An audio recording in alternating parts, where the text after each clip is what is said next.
You ask Tiger to calculate. This deals with linear inequalities with one unknown. The final result is w smaller than 34. Let's solve it step by step. Swap sides.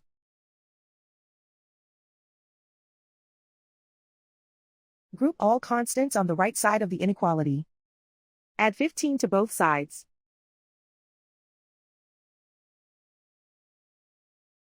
Group like terms.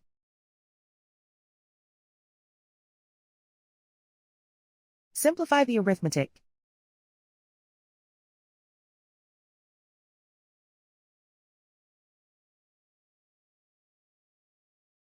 Plot the solution on a coordinate grid.